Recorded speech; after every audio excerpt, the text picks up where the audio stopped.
Hello everyone, this is Amber with Staying Crafty. Today I'm using this Hula Girl cut from the Life's a Beach cartridge. Along the bottom here I have hand cut a stand for her. The reason for that is that I will be using an action wobble down there, and her little legs are just so skinny that I needed something to support her. Along the back here you can see that I first cut her in chipboard before cutting all her layers in paper. So she's all assembled, but I want to decorate her. So I'm using a red marker for her mouth, and I'm going to accent her closed eyes here and add some eyelashes. And these are just my Stampin' Write markers from Stampin' Up. I'm just going to be using various colors to do all the embellishing on her. So now I'm going to show you just the very start of making lines on her grass skirt. This actually took me a considerable amount of time because I ended up doing just a ton of lines to really give it some the effect of texture. I'm using these mirrored gems with my eye rock. It's pretty cool. I'm going to be using these in the center of all the flowers. It is a little hard for me. I'm not very coordinated, so lining up these little itty-bitty delicate gems is not the easiest thing for me, but it's an awesome tool and I really love using it so far.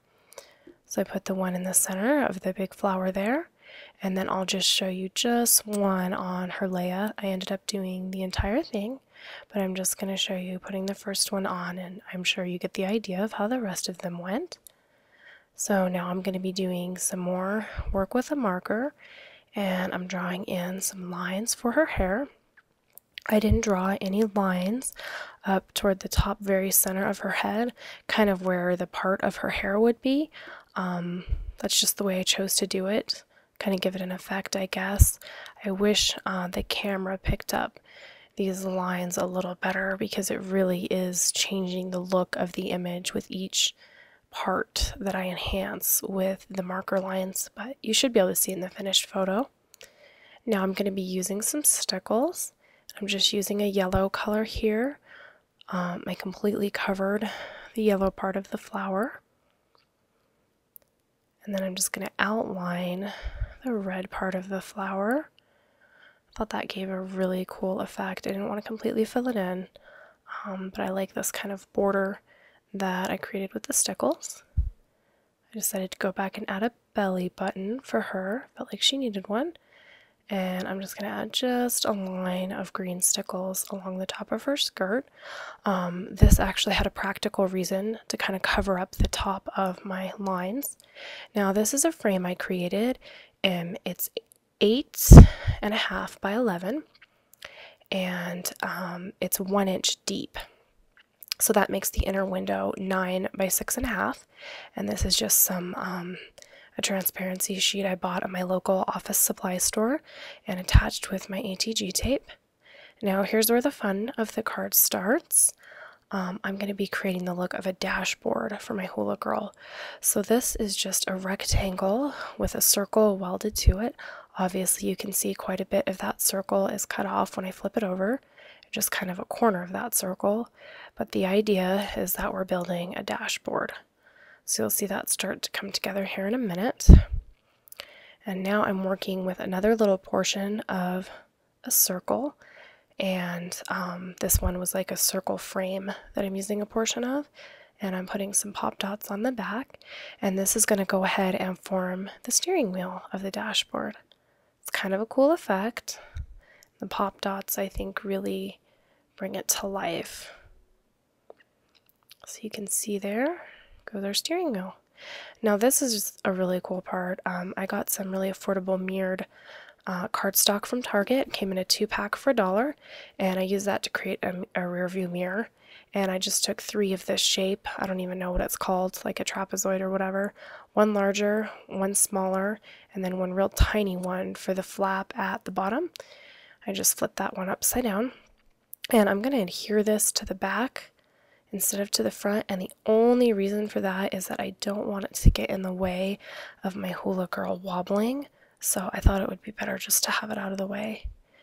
So now I've got my Hula girl here, and I've applied an action wobble to the base of her. I'm just removing the adhesive on it. These are really, really easy to use. They're awesome. And then I slip another one here under her skirt, and it does show a little bit, but I was okay with that. I really did need to have two for such a big item, and I sort of knew going into this that her skirt was going to be a little too small. So here you can see the motion that she has. Even with two of them, it does still move. So it's pretty cool, huh? So I cut this piece 11 inches by 9.5, and then I scored 1 inch down on the 9.5 inch side. So when it's folded, it makes an 8.5 by 11 piece, and that little flap that I scored is going to be how we turn this project into a card. So I'm just putting a bunch of adhesive on that flap so that I can lay my frame down over it, and lo and behold, it will then be a very large card. So that's that part, nice and easy. You can see it opens. Now I want to create a road, so I had it wider and then getting skinnier at the top, kind of like the effect, you know, the road is further away, it gets smaller. Nothing real technical here, just kind of the general idea. And then I cut these just little yellow scrap size pieces, cut a few bigger ones, and then I had them get smaller to be a little more in proportion with the road, but they're pretty rudimentary. I didn't do, you know, a great job with sizing them or anything, just to get the effect. And now I'm going to be taking my road piece and layering it onto a green piece of paper that is the full size of the inside of the card at 8.5 by 11. So I'm putting this as far over to the left as I can get it. There we go. Now all I have to do is attach this green piece with the road to the inside of my card. And then when you look at the front of the card, it'll be like you're looking through the windshield at the road in front of you. So it just really completes the illusion that this is a dashboard she's sitting on. And I kind of felt like without something to support that showing through the window, it would kind of lose some of its effect. So I'm going to close it here and you can see what it's going to look like. There's a little peek there. What I'm doing here is just measuring how much space I have from the bottom of the card to the top of that dashboard. And I'm going to go ahead and make a mark on the inside. The reason for this is so that I know where to write my sentiment so it doesn't show from the front of the card. And I went ahead and wrote a sentiment there off camera later. That's all I did. So here you can see the finished card with our wobbling hula girl. Thank you so very much for watching. I hope you have a wonderful and very crafty day.